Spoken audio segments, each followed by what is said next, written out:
यह कहानी एक रानी नाम की लड़की की है। रानी अपने चाचा चाची के साथ उनके घर में रहती थी।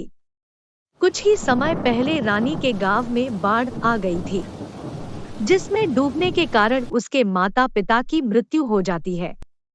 रानी इसलिए बच जाती है क्योंकि उस समय वह अपने चाचा जी के यहाँ आ रखी थी।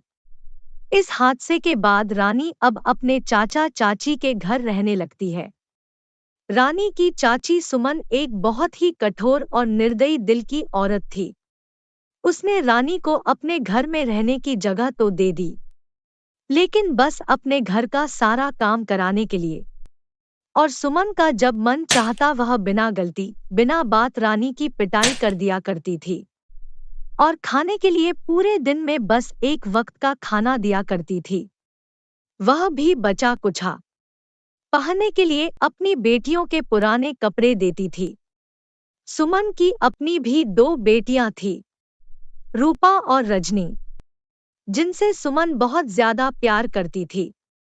ऐसे ही एक दिन रूपा जोर जोर से रोने लगती है। रूपा की रोने की आवाज सुनकर सुमन अपनी बेटियों के पास जाती है और उनसे कहती है, मेरी प्यारी बच्ची, तू क्यों रो रही है? मैं तेरी आंखों में आंसू नहीं देख सकती। रजनी, रूपा को क्या हुआ? वो इतना क्यों रो रही है? मम्मी, वो है ना हमारी नौकरानी। पापा उसके लिए एक फ्रॉक लेके आए हैं जो रूपा को बहुत पसंद आ रही थी। बस इसलिए रो रही है। रजनी की यह बात सुनकर सुमन गुस्से से आग बबूला हो जाती है।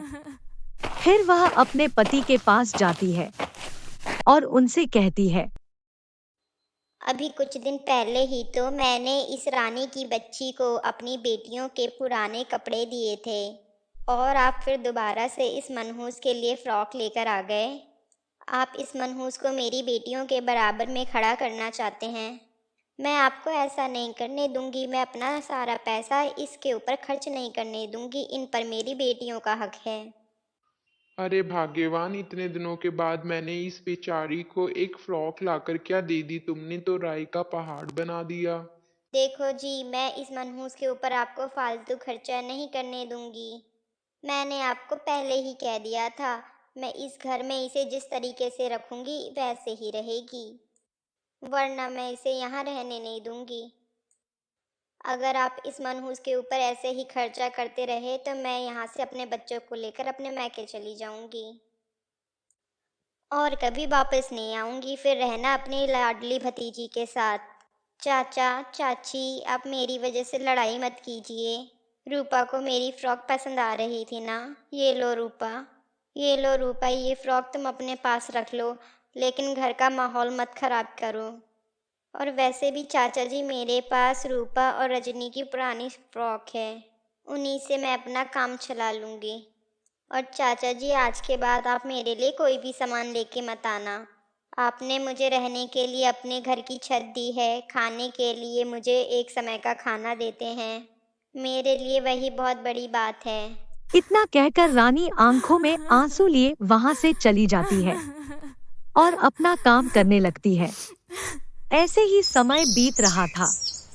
एक दिन रूपा और रजनी रानी के पास आते हैं और उससे कहते हैं, ओ नौकरानी, चल जल्दी से हमारे लिए स्वादिष्ट स्वादिष्ट पकवान बना। तूने जो ये उबला हुआ खाना बनाया है ना, ये हम नहीं खाएंगे। हमारे लिए पिज़्ज़ा, बर्गर, मोमोज, चाउमीन, ये सब जल्दी से बना। मार्केट से मम्मी आती होगी, उन्हें भी भूख लगी होगी। चल जल्दी से बना। ठीक है रूपा और रजनी, इतना खाना बनाने में थोड़ा सा टाइम तो लग ही जाएगा, तुम थोड़ा वेट करो। फिर रानी रूपा और रजनी की फरमाइश का खाना बनाने लग जाती है और बहुत मेहनत के बाद वह सारा खाना बनाकर तैयार कर देती है। कुछ देर बाद सुमन भी मार्केट से वापस आ जाती है।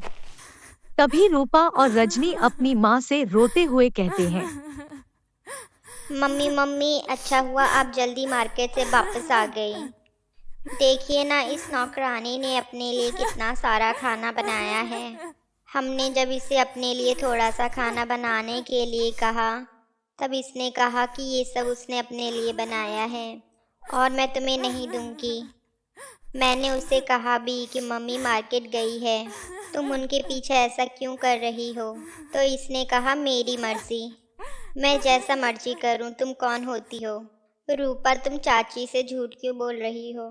ये सब तो तुमने ही मुझे बनाने के लिए कहा था। अब तुम मेरे ऊपर इल्ज़ाम क्यों लगा रही हो? चाची मेरे ऊपर विश्वास करो, ये सब मैंने अपने लिए नहीं बनाया, इन दोनों के कहने पर ही बनाया है। सुमन रानी की एक नहीं सुनती और रानी की जमकर पिटाई करती है। जब मार मार कर उसके हाथ दर्द होने लगते हैं तो सुमन रानी से कहती है, तो अच्छा मनहूस, मेरी बेटियां झूठ बोल रही हैं, मेरी बेटियों के ऊपर इल्ज़ाम लगाएगी, हमें उबला हुआ खाना देती है और मेरे पीठ पीछे इतना स्वादिष्ट खाना बनाकर खाती है, और मेरी बेटियों ने मांगा तो उन्हें मना कर दिया। तेरी इतनी हिम्मत कि तू मेरी बेटियों को मना करेगी? इस घर की नौकरानी होकर इतना स्वादिष्ट स्वादिष्ट खाना खाएगी? इसकी सज़ा तो तुझे बहुत अच्छी तरह मिलेगी। तुझे अब पूरे हफ्ते में बस एक बार खाने को मिलेगा और तू घर के सारे काम भी करेगी। रूपा और रजनी, ये सारा खाना उठाओ और मेरे रूम में लेकर आओ, हम तीनों मिलकर खाएंगे इस खाने को। इस मनहूस की औकात नहीं है इतना स्वादिष्ट खाना खाए। चल अब निकल, जाकर घर के काम कर। ऐसा कहकर सुमन वहां से चली जाती है। रूपा और रजनी दोनों बहुत हंसती है। वह दोनों यही तो चाहती थी। तभी रानी उनसे कहती है, आखिर तुम दोनों मेरे साथ ऐसा क्यों करती हो? मैंने तुम्हारा क्या बिगाड़ा है? हमेशा तुम्हारी छोटी छोटी ख्वाहिशों को आधी रात में भी पूरा कर देती हूँ, लेकिन तुम हमेशा मेरे साथ ऐसा ही करती हो, चाची से पिटाई करवा देती हो। अब देखो, तुम्हारे झूठ की वजह से मुझे पूरे हफ्ते में बस एक दिन खाना मिलेगा। भला कोई इंसान एक हफ्ते तक खाना खाए बिना घर का इतना काम कैसे कर सकता है? तू करेगी ये तो हम चाहते थे, और तुझे परेशान करने में हमें बहुत मज़ा आता है। ऐसा कहकर दोनों बहनें हंसकर वहां से चली जाती हैं। और बेचारी रानी, उसको पता था कि उसकी चाची कितनी निर्दयी है। अगर उसने कह दिया कि एक हफ्ते तक खाना नहीं मिलेगा तो नहीं मिलेगा। बेचारी रानी एक हफ्ते तक बिना खाना खाए लगातार काम करती है, जिस वजह से उसे बहुत ज्यादा कमजोरी आ जाती है।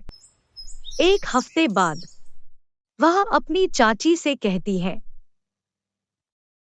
चाची, आज पूरा एक हफ्ता हो गया, मेरे शरीर में अनाज का एक दाना भी नहीं गया, और घर का इतना सारा काम कर करके मेरा शरीर बहुत ज़्यादा कमज़ोर हो गया है। ऐसा लग रहा है कि अभी प्राण निकल जाएंगे। अब तो मुझे कुछ खाने के लिए दे दीजिए। हाँ हाँ, मुझे पता है आज एक हफ्ता हो गया, मैं इतनी भी कठोर नहीं हूँ। ये जो प्लेट रखी है, इसमें 2 रोटियां रखी हैं, पर ये 2 रोटियां तुझे अभी खाने को नहीं मिलेंगी।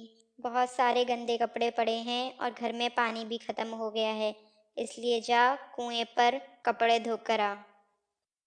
और हाँ, कपड़ों पर कोई दाग नहीं होना चाहिए, वरना मार मार कर तेरी हड्डियाँ तोड़ दूंगी। उसके बाद तुझे रोटियां खाने को मिल जाएंगी। चल अब जा, टाइम बर्बाद मत कर। मनहूस, एक हफ्ता हो गया, खाना दे दीजिए। आई बड़ी। लेकिन रानी को भूख के मारे चक्कर आ रहे थे और उसे चला भी नहीं जा रहा था। लेकिन फिर भी मजबूरी में वह कपड़े लेकर कुएं के पास चली जाती है और अपने माता पिता को याद करते हुए बहुत रोती है। साथ ही कपड़े भी धोती रहती है। माँ, पिताजी, आप मुझे छोड़कर क्यों चले गए? अगर आज आप दोनों जिंदा होते तो मुझे ये दिन कभी नहीं देखना पड़ता। रोज रात को पेट पर तकिया बांध कर सोती हूँ, क्योंकि पेट में भूख की वजह से बहुत दर्द होता है। सोचा था एक हफ्ते बाद खाने को मिलेगा, लेकिन चाची जी के सीने में दिल है ही नहीं। उन्होंने मुझे इतने सारे कपड़े धोने के लिए भेज दिया। आखिर कोई इंसान इतना कठोर कैसे हो सकता है? इस तरह से रानी रोते रोते कपड़े धो रही थी। तभी रूपा और रजनी की महंगी और पसंदीदा फ्रॉक कुएं में गिर जाती है। रानी के पैरों तले जमीन खिसक जाती है। अरे नहीं, ये क्या अनर्थ हो गया। अगर रूपा और रजनी को पता चल गया कि उनकी पसंदीदा फ्रॉक मुझसे कुएं में गिर गई तो पता नहीं मेरा क्या हाल करेंगी वो। और चाची जी मेरी कितनी ज़्यादा पिटाई करेंगी, कहीं मार मार कर मुझे जान से ही ना मार दें। और मुझे बचाने के लिए चाचा भी तो यहाँ नहीं है। रानी यह सब सोच रही थी। तभी रूपा रजनी वहां आ जाते हैं और उन्हें भी पता चल जाता है कि उनकी फेवरेट फ्रॉक कुएं में गिर गई है। तभी दोनों बहनें रानी को जोर से थप्पड़ मारती हैं। मनहूस 2 टके की नौकरानी, तुझे पता भी है वो फ्रॉक कितनी महंगी थी और तूने इतनी आसानी से उसे कुएं के अंदर गिरा दिया। हमें पता है तूने ये सब जानबूझकर किया। हम कुछ नहीं जानते, हमें वह फ्रॉक चाहिए। अगर वो फ्रॉक नहीं मिली तो तू जानती है ना हम तेरा क्या हाल करेंगे। रूपा, रजनी, मुझसे बहुत बड़ी गलती हो गई, मुझे माफ़ कर दो। अब तुम ही सोचो कुएं के अंदर से मैं वो फ्रॉक कैसे वापस ला सकती हूँ। मुझे माफ़ कर दो। दोनों बहनें उसकी एक नहीं सुनती और उसे कुएं के अंदर गिरा देती हैं और चिल्लाकर कहती हैं, जब हमारी ब्रांडेड फ्रॉक मिल जाए तो हमें आवाज़ लगा देना, हम रस्सी डालकर तुम्हें बाहर निकाल लेंगे। और अगर नहीं मिली तो रहना इसी कुएं के अंदर। ऐसा कहकर रूपा रजनी घर चले जाते हैं। और जब रानी को होश आता है तो वह एक अलग ही दुनिया में थी। सुंदर सुंदर बाग बगीचे और ठंडी ठंडी हवाएं। यह देखकर रानी बहुत खुश होती है और वह फ्रॉक ढूंढने लगती है।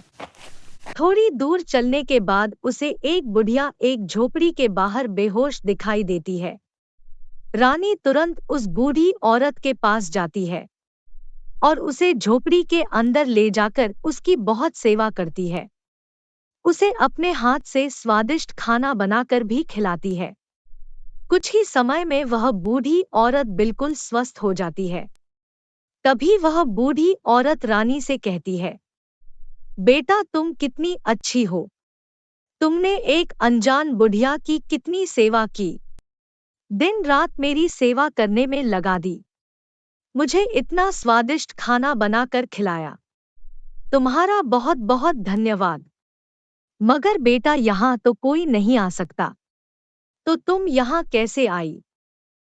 अम्मा जी, मेरे माता पिता इस दुनिया में नहीं हैं, इसलिए मैं मेरे चाचा चाची के संग उनके घर में रहती हूँ। लेकिन मेरी चाची और चचेरी बहनें मेरे ऊपर बहुत अत्याचार करती हैं। मुझे मजबूरी में उनके हर अत्याचार को सहना पड़ता है। कपड़े धोते समय रूपा और रजनी की फ्रॉक गलती से कुएं में गिर गई, इसलिए रूपा और रजनी ने मुझे कुएं में धक्का दे दिया और कहा कि उनकी फ्रॉक लेकर ही मुझे वापस जाना है। यह तो बहुत गलत बात है। तुम चलो मेरे साथ, मैं तुम्हें इस दुनिया का सबसे सुंदर नजारा दिखाती हूँ। जिस कुएं के अंदर तुम गिरी हो वह कोई मामूली कुआं नहीं। वह कुआं जादुई फ्रॉक और सैंडल का कुआं है। चलो मैं तुम्हें वहां ले चलती हूँ। ऐसा कहकर बूढ़ी औरत रानी को अपने साथ जादुई फ्रॉक और सैंडल के कुएं के पास लेकर जाती है, जहां पर बहुत ही ज्यादा सुंदर सुंदर फ्रॉक और सैंडल थे, जिन्हें देखकर रानी बहुत ही ज्यादा खुश होती है। ऐसा अद्भुत नजारा उसने आज से पहले कभी नहीं देखा था। तभी वह बूढ़ी औरत रानी से कहती है, इस कुएं में एक तरफ जादुई सैंडल और दूसरी तरफ जादुई फ्रॉक है।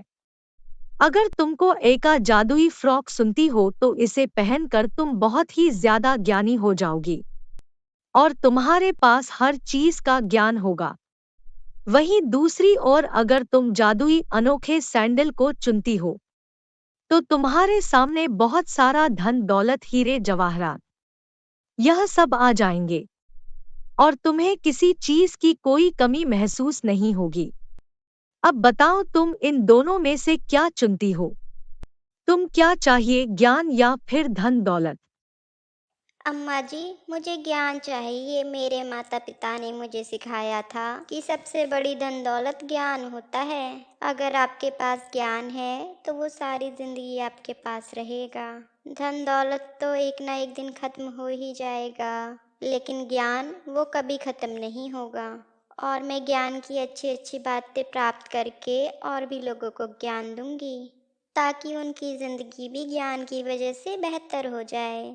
मुझे धन दौलत का कोई लालच नहीं है, क्योंकि लालच करना बहुत बुरी बात है। रानी के इतने अच्छे विचार सुनकर वह बूढ़ी औरत बहुत खुश होती है।